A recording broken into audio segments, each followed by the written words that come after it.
اعوذ باللہ من الشیطان الرجیم بسم اللہ الرحمن الرحیم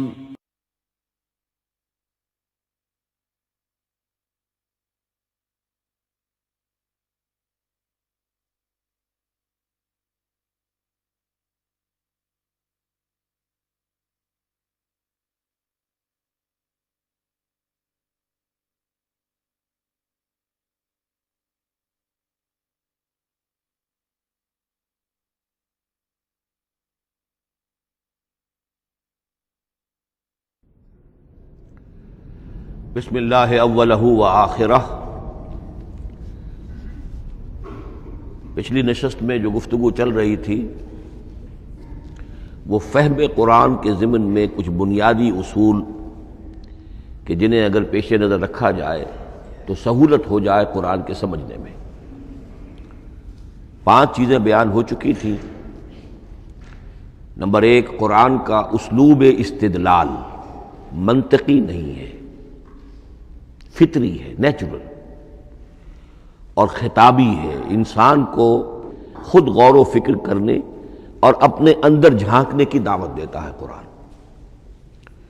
ثانیاً، قرآن مجید کی آیات میں تقسیم ہے، محکمات اور متشابہات، اور سورہ آل عمران میں جہاں اس کا ذکر ہے فرما دیا گیا ہے کہ اہل ایمان کا شیوہ یہ ہونا چاہیے کہ وہ محکمات پر اپنی توجہ کو مرکوز رکھیں اور متشابہات کے بارے میں اجمالی طور پر یقین رکھیں کہ اللہ کی طرف سے ہے، یقیناً حق ہے، چاہے وہ ہماری سمجھ میں آئی ہے یا نہیں آئی۔ لیکن اس میں جو ایک براڈ تقسیم ہے وہ یہ کہ آیات الاحکام سب کی سب محکمات ہیں، مستقل،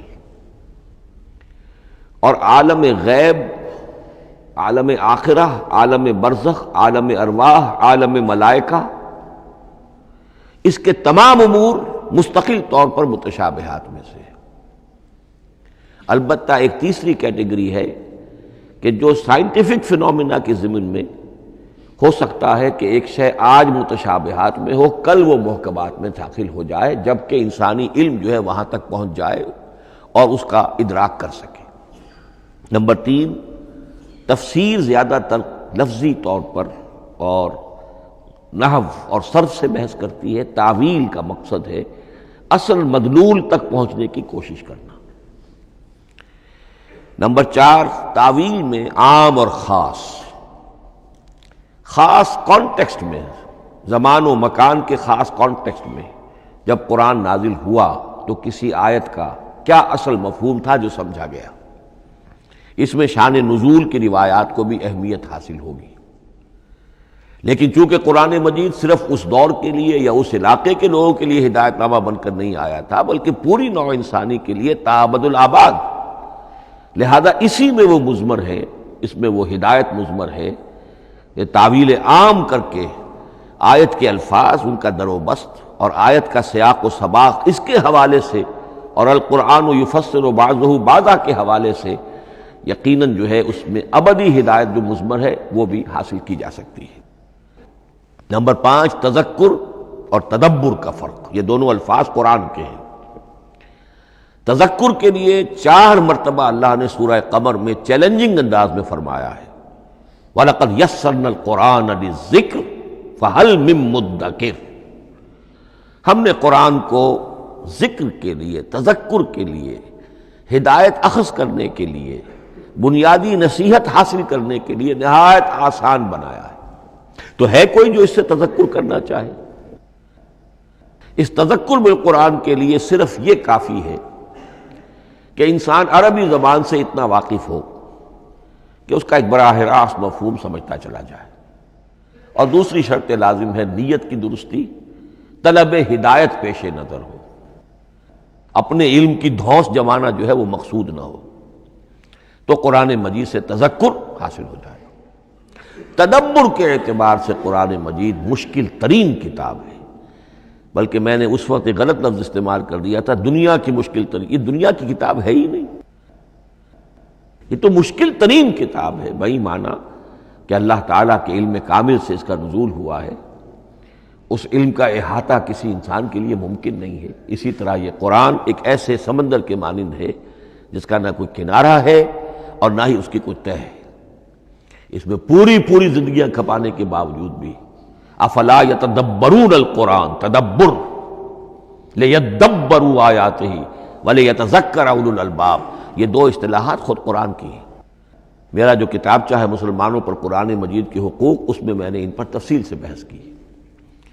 نمبر 6، دو اعتبارات سے قرآن مجید پر غور کرنے والے کا ایٹیچیوڈ ایک دوسرے سے بالکل متضاد ہوگا۔ احکام کے حوالے سے ایک طالب علم کا رخ پیچھے کی طرف ہونا چاہیے، اسلاف نے کیا سمجھا، ان سے پہلوں نے کیا سمجھا، ان سے پہلوں نے کیا سمجھا، صحابہ نے کیا سمجھا، یہاں تک کہ اپنے آپ کو محمد الرسول اللہ کے قدموں میں پہنچا دیجیے۔ دین کا عملی پہلو، حلال اور حرام، جائز و ناجائز، یہ چیزیں آپ کو، یہ نہیں کہ آپ کو نئے زمانے کی وہ جو بھی ریسرچ ہو اس کے حوالے سے اور نئے زمانے کے سائنسی جو حقائق ہیں ان کے حوالے سے بات کریں۔ دوڑ پیچھے کی طرف ہے گردش ایام، تو پیچھے سے پیچھے، پیچھے سے پیچھے، یہاں تک کہ مصطفیٰ برسا خیش را کے دی ہم اوست اگر بہو نہ رسیدی تمام مولا۔ لیکن حکمت، سائنس اس کے حوالے سے آگے بڑھی ہے، آگے سے آگے بڑھی ہے۔ وہ تو میں عرض کر چکا ہوں کہ وہ جو فینومینا قرآن مجید میں سائنٹیفک مذکور ہیں، ان کی اصل حقیقت جو ہے وہ ہمارے اگر اسلاف کو سمجھ میں نہیں آ سکی تو بات سمجھ میں آتی ہے۔ ابھی اس علم کی سطح ہی اتنی کمزور تھی، اتنی نیچی تھی کہ ان کی اس کا ادراک ممکن نہیں تھا۔ اس میں آگے بڑھیے تو اس میں بالکل متضاد ہو گیا کہ ایک میں زمانے کا ساتھ دینے کی بجائے زمانے سے بھی آگے چلو، اور ایک میں پیچھے پیچھے پیچھے پیچھے، یہاں تک کہ محمد الرسول اللہ والذین معہ، محمد الرسول اللہ والذین معہ، ان کے قدموں تک اپنے آپ کو پہنچا دو۔ آخری شے فہم قرآن کے ضمن میں، لیکن یہ last but not the least کے مصداق ہے، یہ بات بہت صراحت کے ساتھ مولانا مودودی نے لکھی ہے تفہیم القرآن کے مقدمے میں، اور بہت اہم بات ہے، بہت اہم بات، اور وہ یہ ہے کہ قرآن مجید ایک ایسی کتاب نہیں ہے جسے کوئی محقق اور ریسرچ اسکالر اپنی لائبریری میں بیٹھ کر اور ریفرنس بک سامنے رکھ کر ادھر سے ادھر اور سمجھ لے۔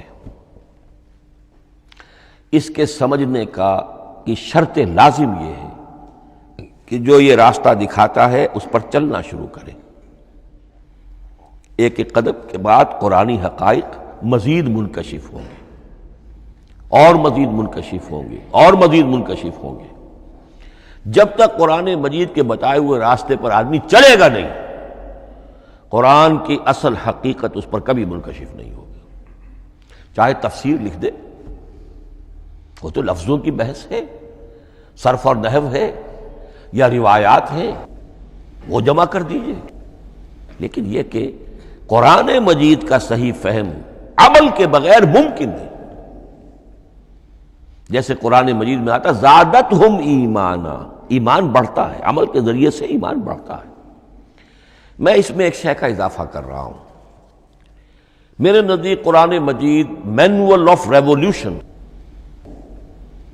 محمد عربی صلی اللہ علیہ وسلم نے ایک عظیم انقلاب برپا کیا دنیا میں، اور ایک انقلابی جد و جہد کی ہے۔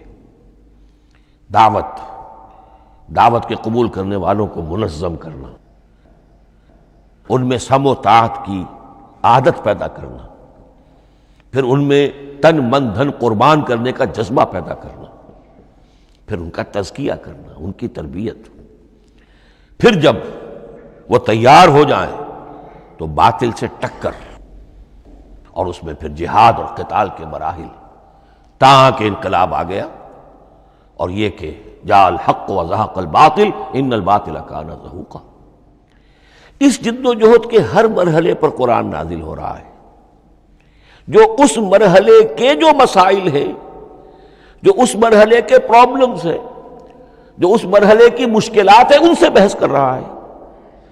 اب اگر کوئی فرد یا کوئی گروہ اس پروسیس میں وہ داخل ہی نہیں، وہ سمجھ ہی نہیں سکتا کہ یہ جو بات کہی جا رہی ہے اس کا اصل محل کیا ہے، مقام کیا ہے، کیوں کہی جا رہی ہے۔ وہ تو جب اسی قسم کی انقلابی جد و جہد میں کوئی خود مبتلا ہوگا تو اسے معلوم ہوگا کہ یہ تھی وہ مشکل، یا یہ تھا وہ مسئلہ، یا یہ تھا وہ مرحلہ جو اس وقت کی جو جد و جہد تھی محمد الرسول اللہ والذین معہ کی، کہ اس وقت یہ آیات نازل ہوئی۔ اس طریقے سے مینول آف ریولوشن میں کہا کرتا ہوں، چونکہ ہماری جو طب کی تعلیم ہوتی ہے ان میں مینول آف ڈسیکشن سب سے پہلے جو ہے اناٹمی پڑھائی جاتی ہے، اور ڈیڈ باڈی کی ڈسیکشن ہوتی ہے، تو مینول آف ڈسیکشن جو ہے وہ پہلی کتاب ہوتی ہے جو ہمیں ملتی ہے۔ یہ ہوتا ہے، بتایا جاتا ہے یہاں ذرا شکاف دو اور یہ کھال کو کاٹو، اس کے اندر تمہیں یہ نظر آئے گا، یہ فیشیا ہے، پھر اسے اس کے اندر ایک اور شگاف دو، یہ نظر آئے گا۔ بالکل اسی طریقے سے قرآن مجید کی انگلی پکڑ کر اگر آپ چلیں گے تو پھر درجہ بدرجہ قرآن آپ پر منکشف ہوتا چلا جائے گا۔ اور اگر آپ نے اسے صرف ایک اکیڈمک ایکسرسائز بنا لیا، ایک علمی بات ہے، اس سے آگے کچھ نہیں، تو قرآن مجید کا جو اصل لب لباب ہے، جو اصل اس کا جوہر ہے، وہ کبھی منکشف نہیں ہوگا۔ اب آئیے ایک اہم موضوع، اعجاز قرآن کے وجوہ کیا ہیں۔ پہلی بات تو یہ سمجھ لیجئے کہ قرآن مجید کی حقانیت پر بنیادی طور پر دو قسم کی دلیلیں ہیں۔ ایک دلیل خارجی ہے، خارجی دلیل محمد الرسول اللہ صلی اللہ علیہ وسلم کی شخصیت اور آپ کا کارنامہ، الصادق الامین،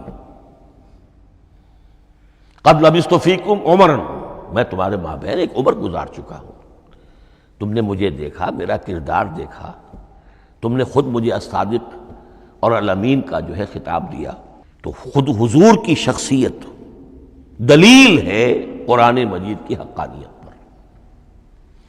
اس اعتبار سے ایک مضمون بہت اہم ہے، اور وہ یہ کہ قرآن اور محمد صلی اللہ علیہ وسلم اس طرح ایک دوسرے کے ساتھ جڑے ہوئے ہیں، گتھے ہوئے ہیں، ایک وحدت بن گئے ہیں، ایک آرگینک ہول بن گئے ہیں، کہ ایک دوسرے کے لیے شاہد بھی ہے اور ایک دوسرے کے لیے کمپلیمنٹری بھی ہے، جس کے لیے میں دو مقامات سے استشہاد کروں گا۔ سورہ بینہ میں فرمایا لم یکن الذین کفروا من اہل الکتاب والمشرکین منفکین حتی تأتیہم البینہ،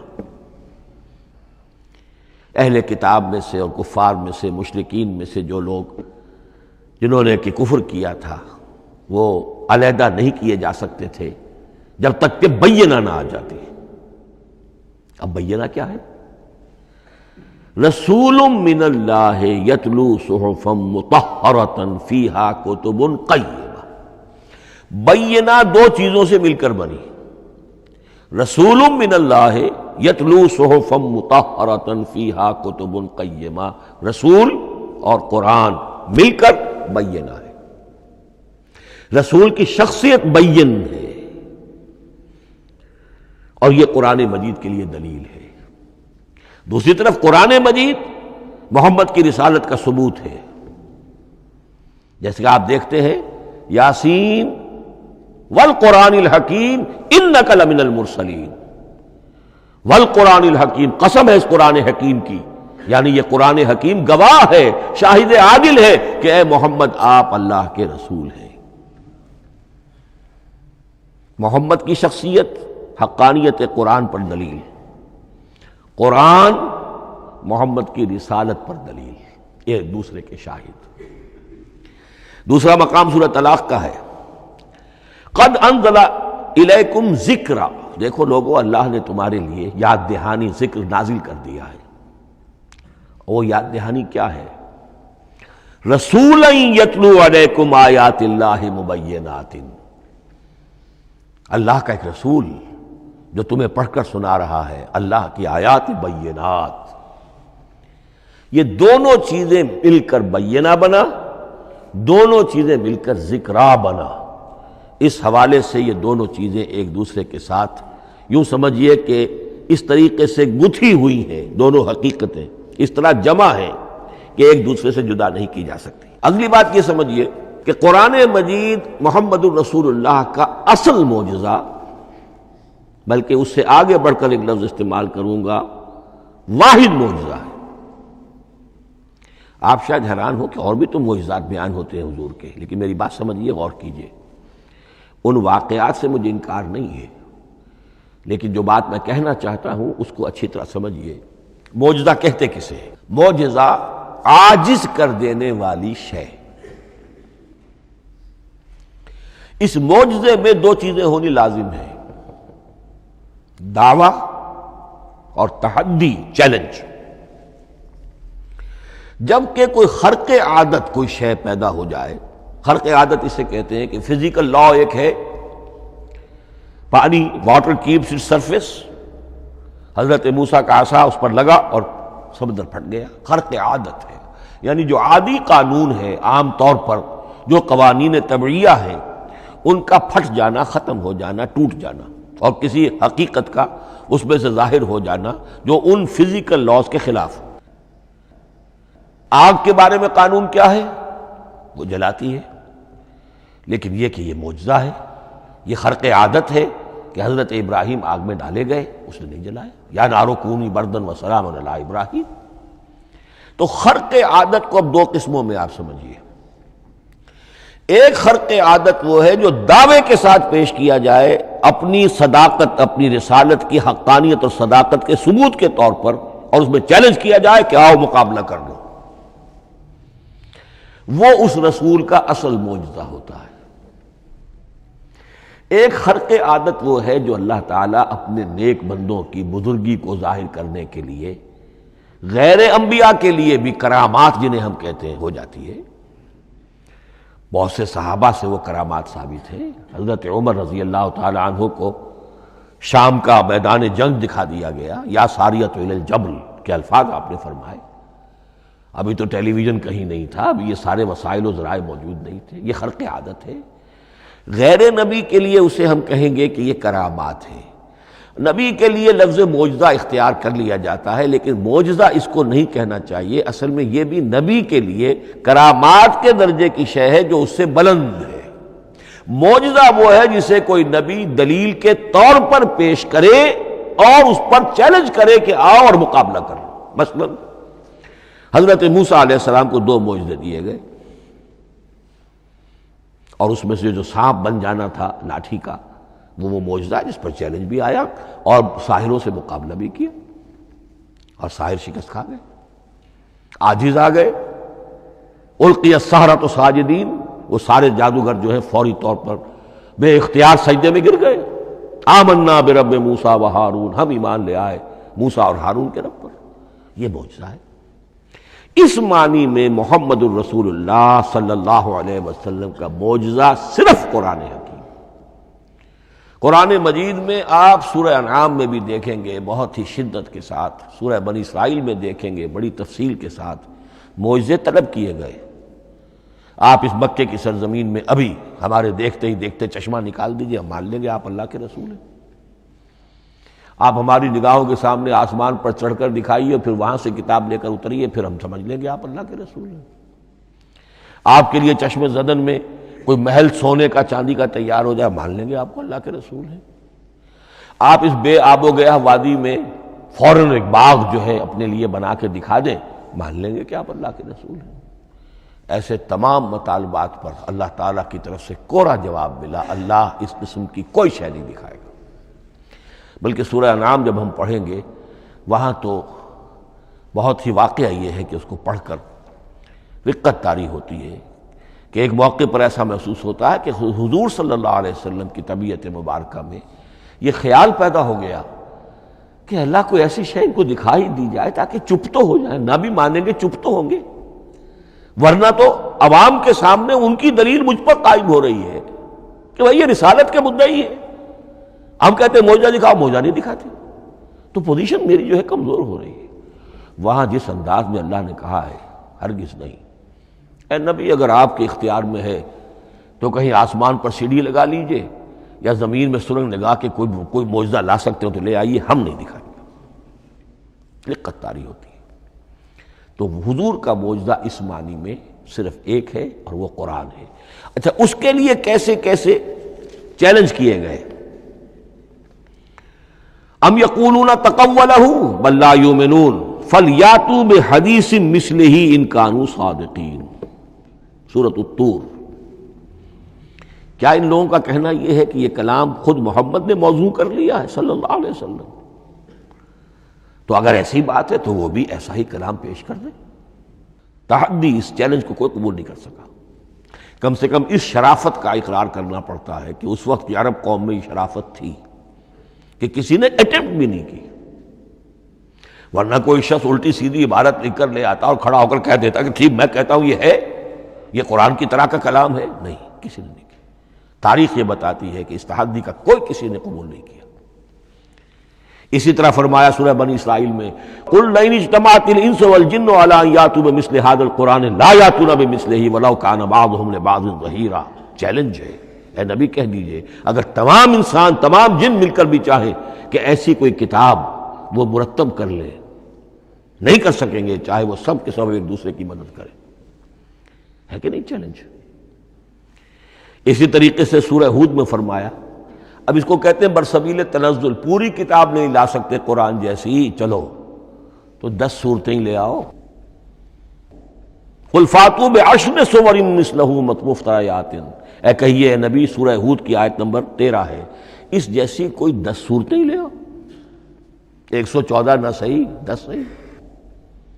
یہ بھی نہیں ہوا تو برسبیل تنزل اور سورہ یونس میں فرمایا، قُلْ فَاتُوا بِسُورَةٍ مِّن مِثْلِهِ، ایک سورت ہی لے آؤ۔ اور اسی کو سورہ بقرہ کے 30 رکوع میں دہرایا گیا، وَإِن كُنتُمْ فِي رَيْبٍ مِّمَّا نَزَّلْنَا عَلَىٰ عَبْدِنَا فَأْتُوا بِسُورَةٍ مِّن مِّثْلِهِ وَادْعُوا شُهَدَاءَكُم مِّن دُونِ اللَّهِ إِن كُنتُمْ صَادِقِينَ۔ لیکن نوٹ کر لیجئے کہ کسی نے یہ جرأت نہیں کی، نہ قرآن کے اس دعوے کو چیلنج کیا، نہ کسی نے مقابلے کی کوشش کی، نہ کوئی اپنی کوئی تصنیف و تالیف یا اپنا کوئی کمپوزیشن لا کر اور یہ دعویٰ کر کے کھڑا ہوا کہ جمع کر لیجئے، منصف بلا لیجئے، کوئی کمیشن بٹھا لیجئے، میرا یہ کلام بھی بالکل ہم وزن ہے اس کلام کے۔ نہیں۔ اب ہمیں دیکھنا یہ ہے کہ وجوہ اعجاز قرآن مجید کے کیا کیا ہے۔ معجزہ تو یہ ہے، حضور کا اصل معجزہ یہ ہے، لیکن معجزہ کس کس پہلو سے ہے؟ یہ ایک ایسا موضوع ہے کہ جس پر پوری تصانیف لکھی گئی ہیں۔ وجوہ الاعجاز، وجوہ اعجاز القرآن، قرآن کے معجزہ ہونے کے کون کون سے پہلو ہیں۔ اس کا واقعہ یہ ہے کہ احسان ناممکن ہے، اور جیسے جیسے زمانہ آگے بڑھے گا اس کے اور پہلو واضح ہوتے جائیں گے۔ سنوریہم آیاتنا فی الآفاق وفی انفسہم حتی یتبین لہم انہ الحق۔ لیکن یہ کہ کس کس پہلو سے یہ معجزہ ہے، چند موٹی موٹی باتیں ضرور سمجھ لیجئے۔ لغت، ادب، فصاحت، بلاغت، عذوبت، مٹھاس، اس کے اعتبار سے قرآن معجزہ ہے۔ لیکن اس اعتبار سے قرآن معجزہ ہے، یا تو تھا اپنے زمانے کے عربوں کے لیے، غیر عرب کے لیے تو نہیں تھا۔ غیر عرب جو ہے قرآن مجید کی جو بھی فصاحت و بلاغت ہے، اس کا جو لٹریری بیوٹی ہے، اس کو تو وہ اپریشیٹ نہیں کر سکتا تھا۔ یہ حصہ جو ہے یا تو عربوں کے لیے تھا اس وقت دائمی، یا آج بھی عرب کچھ نہ کچھ، بہرحال عربی ان کی زبان ہے، وہ پڑھتے ہیں، جیسا کہ میں نے عرض کیا تھا، چاہے عیسائی ہوں اور چاہے یہودی ہوں، وہ بھی اپنے ہاں لٹریچر کی، عربی لٹریچر کی ہائیسٹ کتاب کی حیثیت سے قرآن مجید پڑھانے پر مجبور ہے۔ ایک پہلو اس کا یہ ہے، اور اسی کے حوالے سے نوٹ کیجئے حضرت لبید رضی اللہ تعالی عنہ، یہ سبع معلقہ کے شعراء میں سے تھے آخری۔ عربوں میں چونکہ اس کا بڑا چرچا تھا شاعری کا، تو ان کا جو سالانہ جشن ایک ہوتا تھا، اس میں وہ بہت بڑے بڑے شعراء سب جمع ہوتے تھے، اپنے اپنے قصیدے پڑھتے تھے، اور جس کا قصیدہ سمجھا جاتا تھا کہ سب سے اعلیٰ ہے، سب سے بلند ہے، سب سے عمدہ ہے، اب اسے اس سال کے لیے وہ گویا کہ ملک الشعراء اس کو مانا جاتا تھا کہ یہ شاعروں کا بادشاہ ہے، اور تمام شاعر اسے سجدہ کرتے تھے بالفعل۔ اور اس کے قصیدے کو کعبے کی دیوار کے ساتھ ٹانگ دیا جاتا تھا، معلق کر دیا جاتا تھا۔ ایسے 7 قصیدے ہیں جن کے مجموعے کا نام ہے 7 معلقہ۔ اس 7 معلقہ جو ہے 7 جو سلسلے ہیں، ان میں آخری حضرت لبید کا ہے، وہ ایمان لے آئے۔ ایمان لانے کے بعد انہوں نے شعر کہنا چھوڑ دیا۔ اس پر حضرت عمر نے ایک دفعہ ان سے کہا کہ لبید اب آپ شعر نہیں کہتے۔ ان کا جواب تھا ابعد القرآن، کیا قرآن کے بعد بھی کسی کے لیے کوئی موقع ہے کہ وہ کچھ کہنے کی کوشش کرے؟ فصاحت اور بلاغت کی تو معراج قرآن مجید ہے، وہ آ چکی ہے۔ تو جہاں تک اہل عرب کے لیے اس کا معجزہ ہونا خاص طور پر اس دور میں اور اب بھی کسی درجے میں، اس میں تو اہمیت ہے اس کی ادبیت، اس کی فصاحت، اس کی بلاغت، اس کی عذوبت۔ دائمی اور ابدی یہ کس اعتبار سے معجزہ ہے؟ عہد حاضر میں اور غیر عرب لوگوں کے لیے۔ نمبر 1، سائنسی حقائق کا انکشاف۔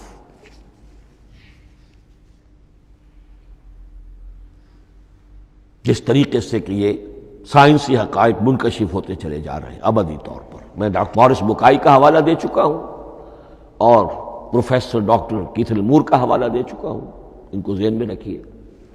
سنریہم آیاتنا فی الآفاق وفی انفسہم حتی یتبین لہم انہ الحق۔ نمبر 2، حضور کا وہ کارنامہ کہ آپ نے ایک عظیم انقلاب برپا کر کے دکھایا اور وہ نظام قائم کر کے دکھایا کہ جس سے بہتر، جس سے عادلانہ، جس سے زیادہ منصفانہ کوئی نظام دنیا میں نہ آج تک قائم ہوا ہے اور نہ اس کی کوئی دوسری نظیر پیش کی جا سکتی۔ یہ ہے سب سے بڑا معجزہ، اور معجزہ ہوا قرآن سے۔ اتر کر حرا سے سوئے قوم آیا اور ایک نسخہ کیمیا ساتھ لایا۔ یہ سارا معجزہ، جیسا کہ میں نے شروع میں عرض کیا ہے، محمد اور قرآن دونوں مل کر بینہ بھی ہے تو رسول من اللہ یتلو صحفا مطہرۃ فیہا کتب قیمہ، اور قد انزل الیکم ذکرا رسولا یتلو علیکم آیات اللہ المبینات۔ یہ معجزہ جو ہے جس کے حوالے سے دنیا میں بڑی بڑی شخصیات نے شہادت دی۔ ایم این رائے اس صدی کا ایک بہت بڑا انقلابی شخص، کمیونسٹ انٹرنیشنل کا رکن، اس صدی کی ابتدا میں جو شورا تھا، جو غلغلہ تھا، جو ولولہ تھا بولشوک ریولوشن کا، اور جو دنیا کے اندر ایک دھوم مچ گئی تھی، اس کو ذہن میں رکھیے۔ اور اس میں کمیونسٹ انٹرنیشنل کا رکن ایم این رائے، 1920 میں اس نے لاہور میں ایک خطبہ دیا تھا، ہسٹوریکل رول آف اسلام، اور اس نے کہا تھا تاریخ انسانی کا عظیم ترین انقلاب وہ ہے کہ جو محمد نے برپا کیا صلی اللہ علیہ وسلم۔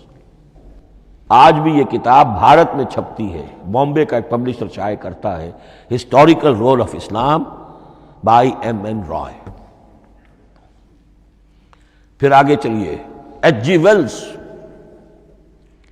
اگرچہ انتہائی رقیق حملے کرتا ہے حضور کی زندگی کے بعض پہلوؤں پر، جیسے رشدی نے کیے ہیں یا جیسے تسلیمہ نسرین ایک بنگالی خاتون نے کیے ہیں، اسی طرح کے حملے کیے اس نے بھی۔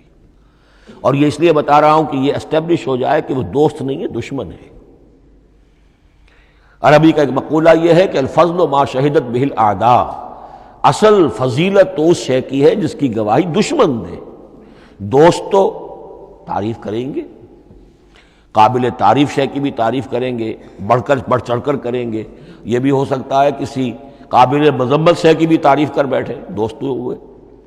دشمن جو ہے وہ تو ظاہر بات ہے اسی بات کو مانے گا جس میں کسی شک و شبہ کی گنجائش نہ ہو۔ اس لیے میں نے عرض کیا کہ دشمن ہے، رقیق حملے کرتا ہے، لیکن آخر میں جب آتا ہے concise history of the world میں چیپٹر جو ہے حضور پر، اس میں خطبہ حجۃ الوداع کا وہ حوالہ دیتا ہے، لا فضل لعربی علی عجمی ولا لعجمی علی عربی ولا لاحمر علی اسود ولا لاسود علی احمر الا بالتقوی۔ اور پھر لکھتا ہے کہ اگرچہ انسانی حریت و اخوت و مساوات کے واز تو پہلے بھی بہت کہے گئے تھے، یہاں تک کہ مسیح ناصری حضرت عیسیٰ علیہ السلام کے ہاں بھی ہمیں بڑے واعظ ملتے ہیں، لیکن یہ ماننا پڑتا ہے کہ تاریخ انسانی میں پہلی مرتبہ ان اصولوں پر ایک انسانی معاشرہ قائم کر کے دکھایا محمد نے صلی اللہ علیہ وسلم. Although the sermons of human freedom, fraternity and equality were said before also, and we find a lot of them in Jesus of Nazareth, but it must be admitted that it was Muhammad sallallahu alaihi wasallam who established for the first time in history a society based on these principles. اسی طرح کی گواہی آج سے تقریباً 20 سال پہلے امریکہ کے ڈاکٹر مائیکل ہارٹ نے دی. A selection and gradation of the 100 most influential personalities of human history. اور نمبر 1 پر محمد کا ذکر کر رہا ہے صلی اللہ علیہ وسلم، اور کہتا ہے naturally I owe an explanation, میں عیسائی ہوں اور ابھی تک عیسائی ہے، وہ اس کی موت کی بھی ابھی کوئی خبر نہیں آئی ہے، عیسائی ہے، لیکن یہ کہ اس نے حضور کو نمبر 1 پر رکھا، حضرت عیسیٰ کو نمبر 3 پہ لے گیا. تو naturally I owe an explanation, اور پھر ایکسپلینیشن دی ہے this is because he is the only person supremely successful in both the religious and secular fields. یہ دونوں میدان جو ہے مذہب اور روحانیت اور دوسری طرف سیاست اور حکومت اور ریاست، ان دونوں میدانوں میں بیک وقت انتہائی کامیاب انسان صرف ایک ہے، اور وہ محمد ہے صلی اللہ علیہ وسلم. یا تو آدمی اس میں اونچا ہوتا ہے، روحانیت میں ہے، دین میں ہے، اخلاق میں ہے، تو سیاست اور ریاست میں زیرو ہوگا. یا کوئی بہت بڑا بادشاہ ہے، بڑا حکمران ہے، بڑا فاتح ہے، سکندر اعظم ہے، تو وہ اخلاقیات میں اور روحانیات میں زیرو نہیں، مائنس ہوگا. یہ معاملہ کہ دونوں میں this is because he is the only person supremely successful in both the religious and the secular fields. لیکن یہ بات نوٹ کر لیجئے کہ جو تازہ ایڈیشن ہے اس کتاب کا، اس میں سے یہ پیسج نکال دیا ہے نئے جو ایڈیٹرز ہیں انہوں نے. اس کے لیے آپ کو کسی پرانے ایڈیشن سے رجوع کرنا پڑے گا، concise history of the world, اور وہ لائبریریوں میں مل جائے گا. علامہ اقبال نے اس بات کو یوں بیان کیا ہے، ہر کجا بینی جہان رنگ و بو، کہ از خاکش بروید آرزو، یاد نور مصطفیٰ اورا بہاس، یا ہنود اندر تلاش مصطفیٰ است. اس دنیا میں تمدن کے اعتبار سے، اخلاق کے اعتبار سے، معاشرت کے اعتبار سے کہیں کوئی خوبی اگر تمہیں نظر آتی ہے، کوئی رمق نور کی، خوبی کی، بھلائی کی، رنگ و بو، جان لو کہ یا تو وہ نور محمدی سے مستعار لی گئی ہے، اور یا ابھی تک انسان ابھی محمد کی تلاش میں ہے، ادھر جا رہا ہے، قافلہ ادھر جا رہا ہے، نوع انسانی کا چاروں ناچار ادھر جا رہا ہے.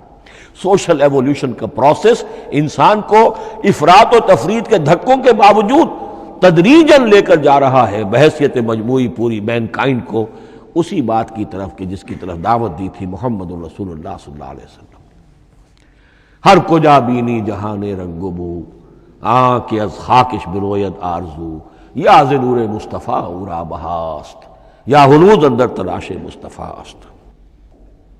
اسی اعتبار سے میں ایک بات اور کہہ رہا ہوں، اس پہلو سے واقعہ یہ ہے کہ میرے نزدیک اس دور میں اعجاز قرآن کی سب سے بڑی نمائندہ شخصیت، اعجاز قرآن کا سب سے بڑا مظہر علامہ اقبال کی ذات ہے. 20ویں صدی کا مفکر، فلسفی، مشرق و مغرب کے فلسفے پڑھ چکا،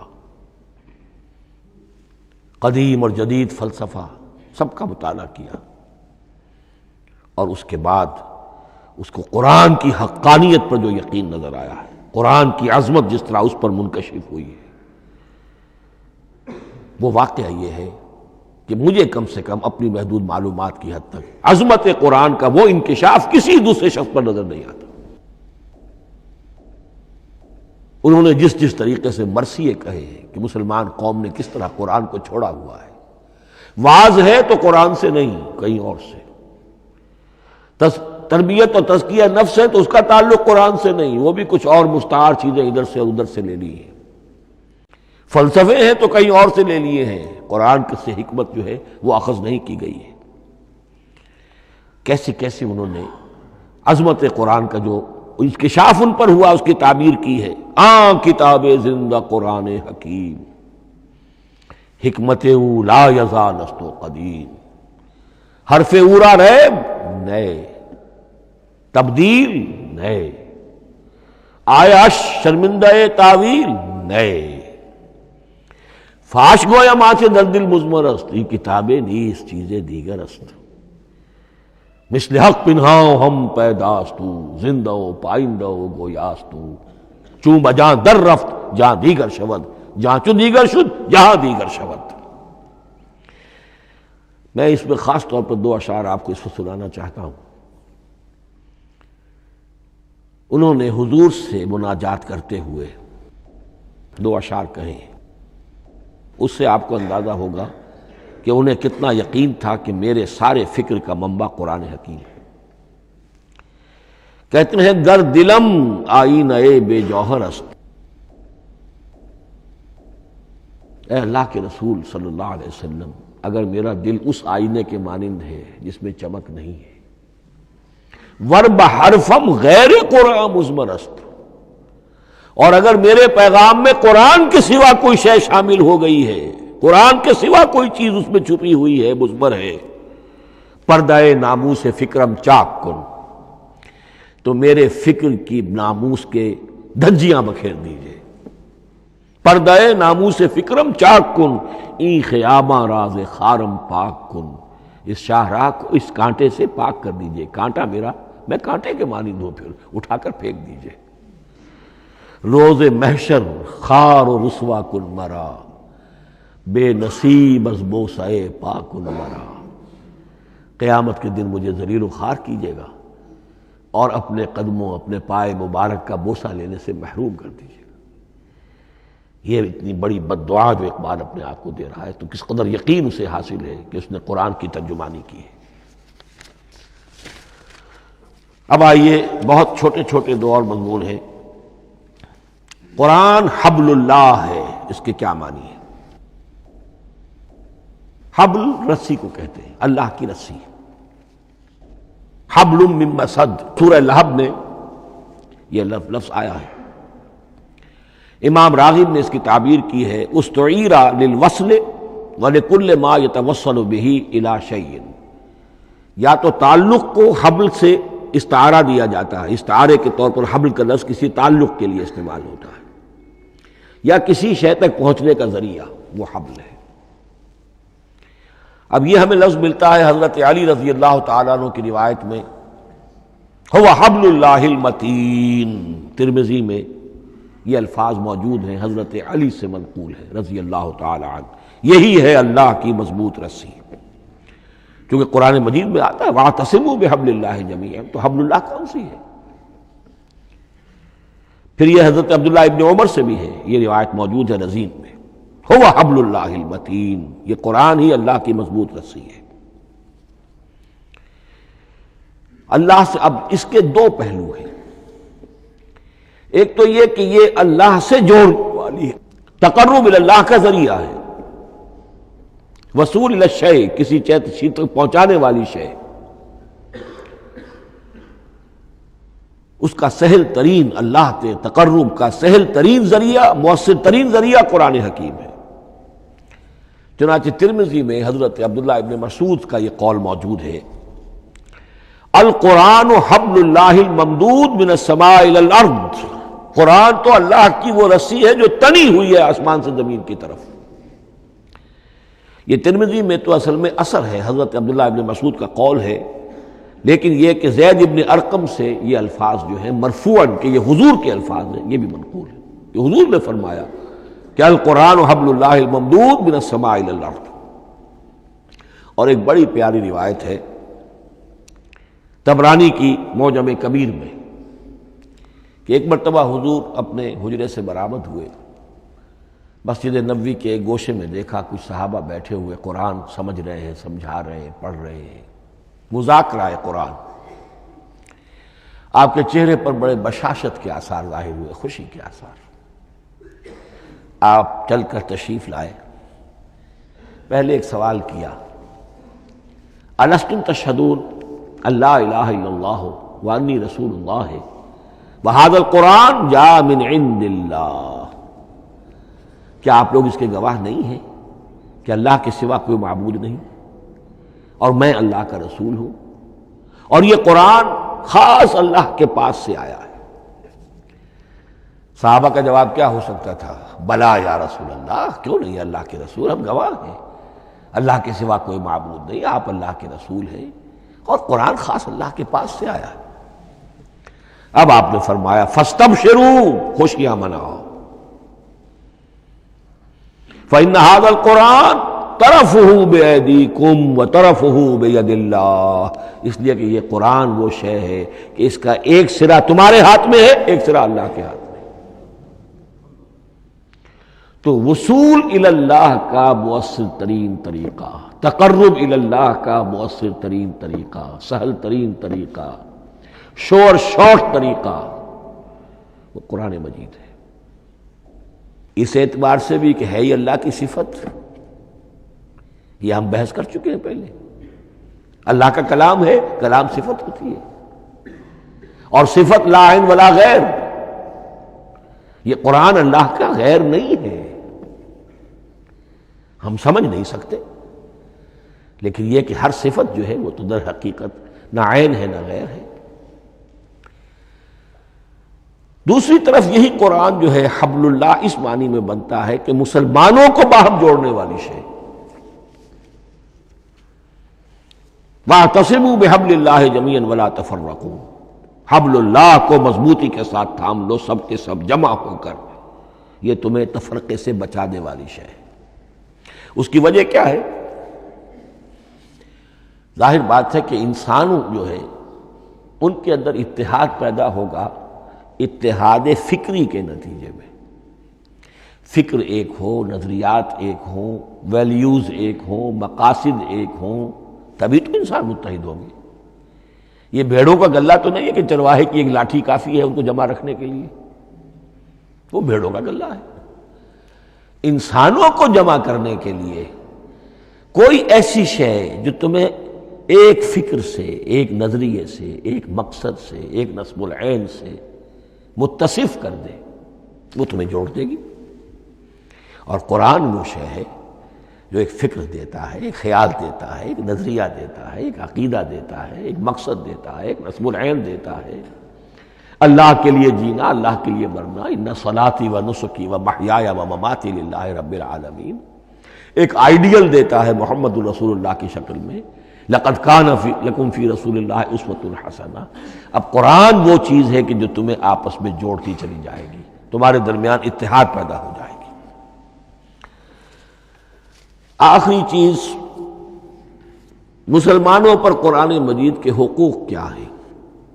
یہ صرف اشارہ کروں گا اس لیے کہ اس پر میرا کتابچہ موجود ہے، اور اس کتابچے کو اللہ تعالیٰ نے بہت قبول عام عطا فرمایا۔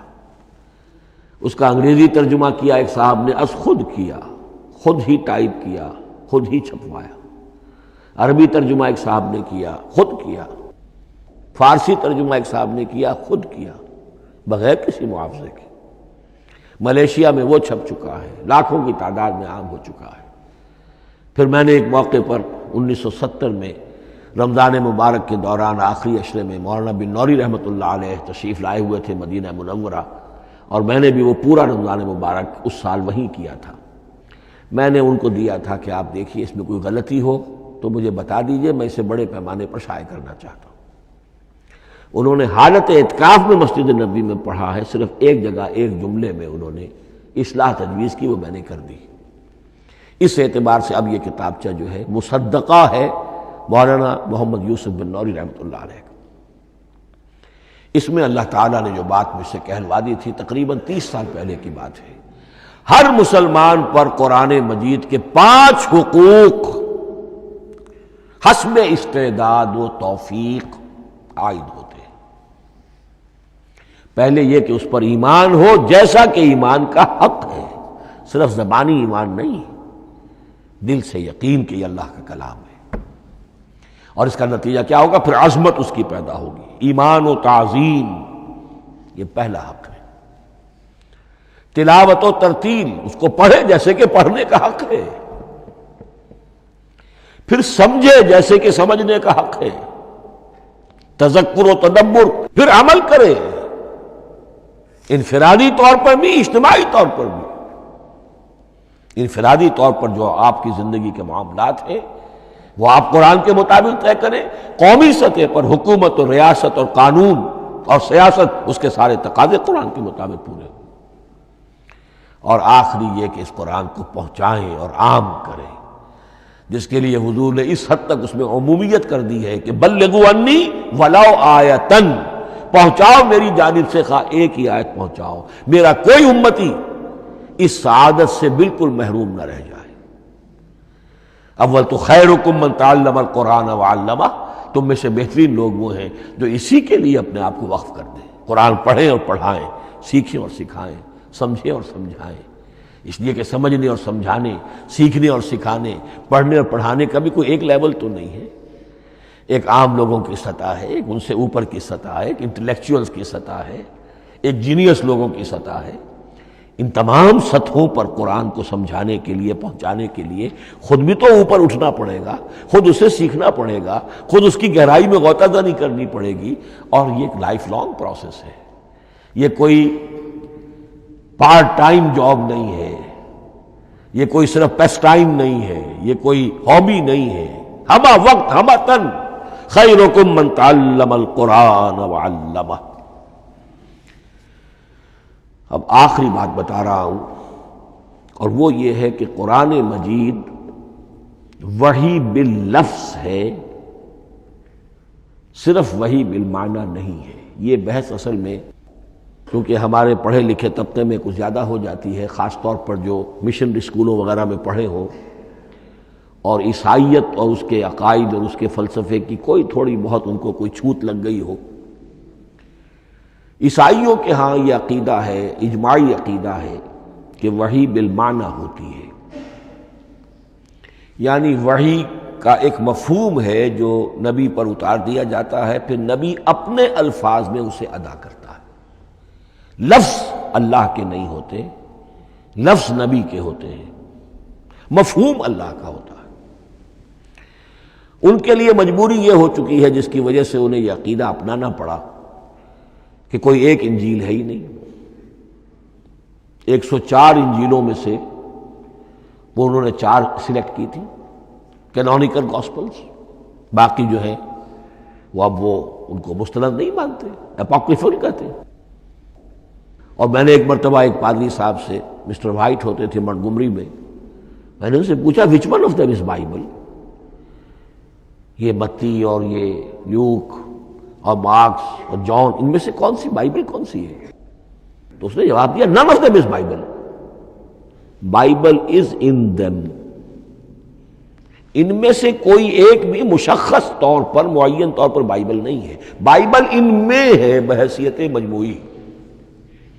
لہذا ان کے لیے یہ عقیدہ جو ہے وہ لازم سا ہو گیا۔ ہمارے ہاں بھی بعض فلاسفہ نے اس قسم کی باتیں کی ہے کہ جن سے یہ دھوکہ لگتا ہے، لیکن میں خاص طور پہ چونکہ علامہ اقبال کا تذکرہ میں نے آج کیا ہے، اسی حوالے سے میں ان کا ایک واقعہ بیان کرنا چاہتا ہوں۔ ایف سی کالج لاہور کے پرنسپل تھے ڈاکٹر یوئنگ، ایک دعوت تھی، اس میں علامہ بھی تھے، وہ بھی تھے۔ تو ڈاکٹر یوئنگ نے کہا، وہ بڑا فلسفی تھا، کہ ڈاکٹر اقبال ہم نے سنا ہے کہ آپ بھی وحی باللفظ کے قائل ہیں، آپ جیسا پڑھا لکھا شخص، عالم، دانا۔ علامہ اقبال نے فرمایا جی ہاں، اور مجھے تو اس کا ذاتی تجربہ ہے، مجھ پر تو جو شعر نازل ہوتے ہیں وہ الفاظ میں ڈھلے ہوئے ہوتے ہیں، میں ان میں تبدیلی کرنا چاہوں تو نہیں کر سکتا۔ تو اگرچہ اس سوال، اس جواب کو ہم کہیں گے کہ یہ الاجوبۃ المسکتہ، مسکت، چپ کر دینے والا جواب تھا کہ جو علامہ اقبال نے دیا، لیکن ذہن میں رکھیے یہ کہ جو وحی باللفظ ہے وہ ختم ہو چکی محمد الرسول اللہ صلی اللہ علیہ وسلم پر۔ وحی رسالت وحی باللفظ ہے، وہ ختم ہو چکی۔ البتہ الہام، کشف، رویا، القاء، یہ وحی بالمعنی ہے، یہ کوئی ایک شے ہے جو دل میں ڈال دی جاتی ہے۔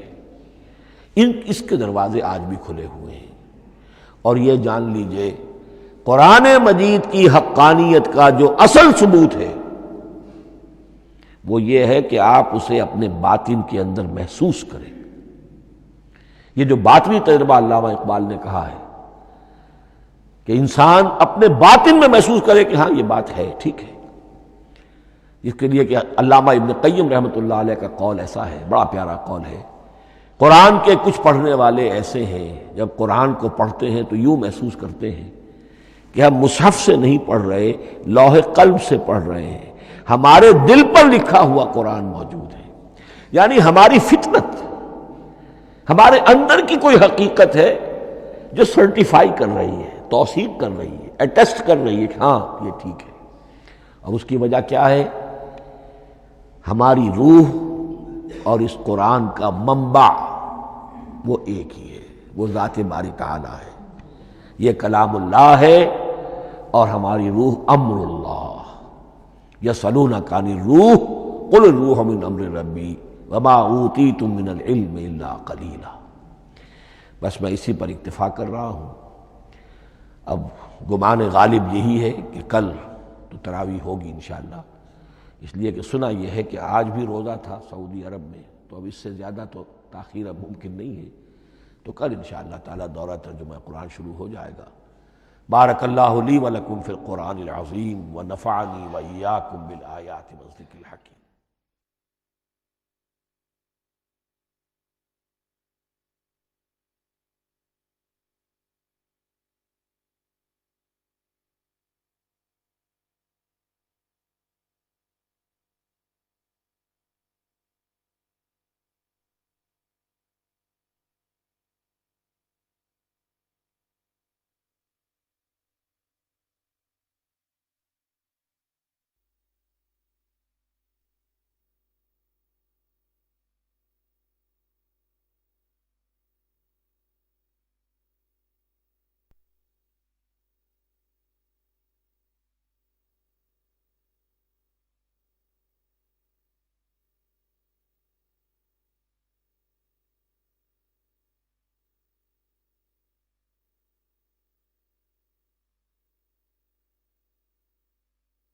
أعوذ بالله من الشيطان الرجيم.